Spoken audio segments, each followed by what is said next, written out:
only a small slice of salespeople are actually considered true trusted advisors. 63% of salespeople, the data shows us, are behaving in ways that are actually, in some cases, driving down performance. On the other hand, selling is still very, very critical. In fact, the data shows that about 50% of customer loyalty is based purely on that relationship with the salesperson. My goal is twofold. One is that you walk away with some new mindsets towards selling in this very new economy. And then on the other hand, is that you walk away with some really usable, tangible ideas that you can apply right into your sales. People always come up to me after this program and they say, Mark, you know, this is great, but what would you say is really the key to success in selling? And I'm always brought back to a quote by J. Paul Getty. And he famously said that the formula for success is to rise early, work hard, and strike well. Tongue in cheek, but I actually think it's a really powerful quote when we think about the level of mystification about what leads to success in sales. And then suddenly we connect. Now I have no idea what happened next, but when I woke up, I'm told that it looked something like this. This was my first experience. Now the science tells us that the lower person wins in football every single time. Every single time the lower person wins. What Bill was telling me, unfortunately, was just misinformation.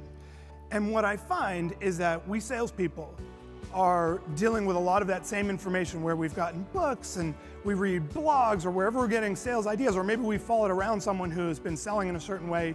And the reality is that so much of the information in sales out there, unfortunately, is dated. When I first started to sell, these were some of the books that I went to. At the time, they seemed amazing. But there are two key challenges to these books, which I would consider really the foundation of traditional selling.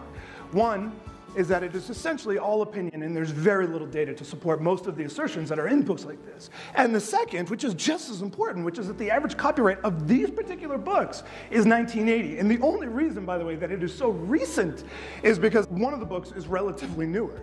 By show of hands, who would like the ultimate two-step process to making sure that a prospect or customer never wants to hear from you again?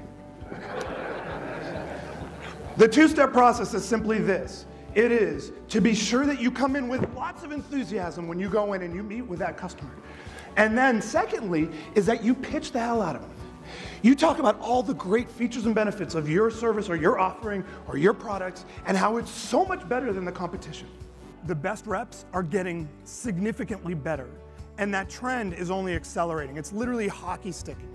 So what are those top reps doing that is allowing them to have such a bigger access to all of the spoils, while the average sales rep is actually declining? Most of us have been taught that we need to persuade, or we need to convince people to do business with us. I would argue that we don't even need to qualify, we need to disqualify people. Because the reality is that at least half of the people that you come across are not going to be a fit for business with you.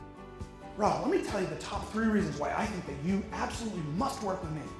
We are doing what to that prospect? We are putting what onto them? Pressure. And immediately they're going to feel that pressure and they're going to want to do what? Push back. Hence the traditional idea of objection overcoming. We've all heard this idea of you've got to overcome objections. We don't have to overcome objections. What we want to do is avoid those objections in the first place by asking really good questions to understand what they're looking for, provide a solution that's exactly what they basically said they need, and then say, so, what would you like to do next? If you've done a good job, there are no objections back and forth. There is no arm wrestling. I want you to imagine, please do not say the name of the organization out loud, but just think of one of your absolute worst competitors. I mean, I'm talking about these people, they just do a terrible job. They say they're going to do one thing, they do something else. Service is a disaster. Every industry has this person. Please don't say it out loud. Do you think when the salesperson for that organization gets asked by a prospective customer, why should we do business with you? They're saying, oh, by the way, about our service, not very good. No, of course not. That's ludicrous, right? They're saying we got the best service. Not only do we have the best service, but we have the best prices. The data again shows that top performing salespeople are asking about twice as many business-related questions as average performers. Almost twice as many, 10.1 to 6.3. That is a profound slide. Profound, because again, we're not talking about top performers versus people that are failing. We're talking about top performers versus people that are making a living selling. And those top performers, those people that are at the high end of that curve who are crushing it right now, are finding out the big picture questions. Does that make sense? The big picture questions are what makes us money. That's what creates value. That's something that machines are not going to be able to replace us for a very, very long time. The top salespeople spend the majority of their time in front of qualified prospects. And the only way that's possible is that when they come across someone who they determine is not qualified, what do? They move on. Mark, why should I do business with you? You know what, Hal? I really appreciate your asking me that question. And quite frankly, at this point in the conversation, I'm not sure that you should. Would it be okay if I just ask some questions to see if we are in fact a fit? Sure. Sure, right? 100% of the time he's going to say, of course. Now, what did I just do in that situation? He expected me to put pressure on him. What did I do instead? I took the pressure off, which is, by the way, completely legitimate. I do not know if I am the right fit for him. I don't. I don't know if he has the issues or concerns that I solve. I don't know if he's looking for the particular technology that I might offer. I don't know if he has got money. I don't know anything until I actually know those questions. No buying decision is made purely logically. Buying decisions are always made based on emotion. Do I feel like this person gets me? Do I trust this person? Do I think that they have my best interests at heart? These are not things that you can tell them to do. You can't say, oh, you can trust me. You can't say, oh, we're going to be there for you. Right? You have to convey that through the quality of your conversations. There are going to be dinosaurs in your industry that won't be here. And I don't mean companies, I mean salespeople that won't be here 5 years from now. Not just at this meeting, but in your industry.